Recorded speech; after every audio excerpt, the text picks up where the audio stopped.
In this episode, we will continue with the reptilian interview. If you missed the previous episode, I recommend you watch it on my YouTube channel. Alright, without further ado, let's begin this episode. You mentioned a race that comes from a completely different world. What does that mean exactly? Before I can provide an accurate explanation to your question, you must truly understand what the universe is. This is highly challenging for current humans because your dictionaries lack a suitable word to explain it. The concepts of dimensions, or realms, that you currently use are not at all comparable. It is nearly impossible for you to comprehend at this stage. However, there is one thing you need to know. The highly advanced race I mentioned has evolved for billions of years in their own world. They are now capable of destroying our material world with mere thought. Our community has only had 3 encounters with them throughout history. They have very little interest in this planet, which means they pose absolutely no harm to both you and us. In other words, this race operates on a highly advanced dimension and may have ascended to a significantly higher state.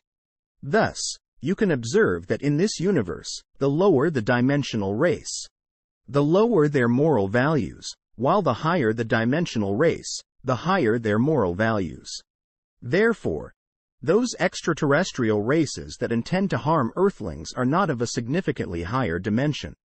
Generally, truly high-dimensional extraterrestrial beings will not cause harm to you. Regarding the 3 hostile extraterrestrial races I mentioned earlier, what do they actually want? Apart from the various minerals on Earth, including the copper I mentioned earlier, which they require for advancing their technology, they are also interested in certain chemical elements present in the Earth's atmosphere. Furthermore, out of these 3 hostile alien races, 2 of them are highly interested in human bodies, including your blood and organ tissues.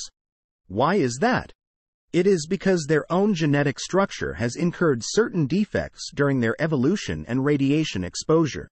They seek to continuously repair their own genes by studying the genetics of humans and intact animal genes. However, currently, they are unable to fully rectify these defects because their genes do not match yours completely. And our race possesses entirely different genes, rendering us uninteresting to them. Additionally, they are attempting to create a hybrid between their own race and yours through genetic engineering. So, is this the reason why they abduct humans? When these alien races need to obtain samples of your genetic material, they resort to abducting humans for research purposes. This process is similar to how humans study animals on Earth. In their eyes, they view you as mere animals to be studied. As I mentioned before, out of these 14 extraterrestrial races, 3 of them are hostile towards humans, which means they don't care about your safety. Therefore, when humans are abducted by these 3 hostile alien races, very few return alive. Those humans who can safely return and report such abduction incidents are considered extremely fortunate, as they haven't encountered those 3 aggressively hostile alien races. Among these 14 extraterrestrial races present on Earth, 8 of them engage in human abduction, with 3 of them being non-returnable cases. The remaining 5 simply conduct research on humans as if they were studying animals, without harboring significant hostility towards humans. Therefore, if abducted by these 5 races, there is a high probability that humans will be returned. These extraterrestrial races that have come to Earth are highly advanced.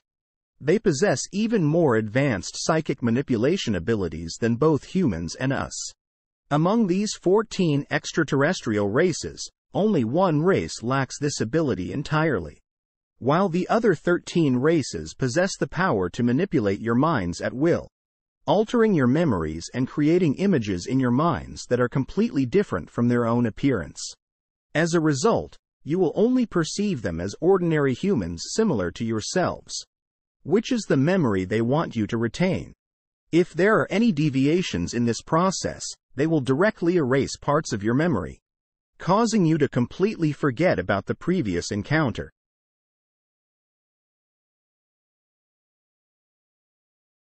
So, how can we protect ourselves and maintain our minds from being manipulated? To be honest, it is extremely difficult. When it comes to this kind of manipulation, it is challenging for you to resist. Because your minds are like books completely open. Except for the race I mentioned earlier that lacks the ability to manipulate minds. Almost every known race I am aware of has the ability to easily read and write on your minds. This is because the extraterrestrial beings who created you, whether intentionally or unintentionally, did not implement meaningful protective mechanisms on your consciousness and minds during your creation. I don't know if any of you have been hypnotized before.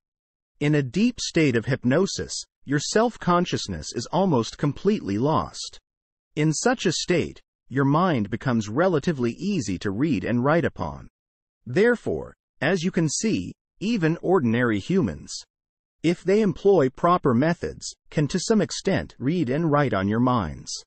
For those advanced extraterrestrial races with psychic manipulation abilities, controlling or manipulating human minds becomes even easier. If you become aware that someone is manipulating your consciousness, the best approach is to focus your mind, try to stabilize your thoughts and memories. And most importantly, do not close your eyes during this process.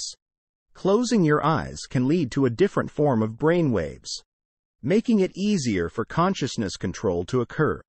Furthermore, if you sense someone manipulating your consciousness, avoid sitting down or lying down to rest, as this makes you more susceptible to control.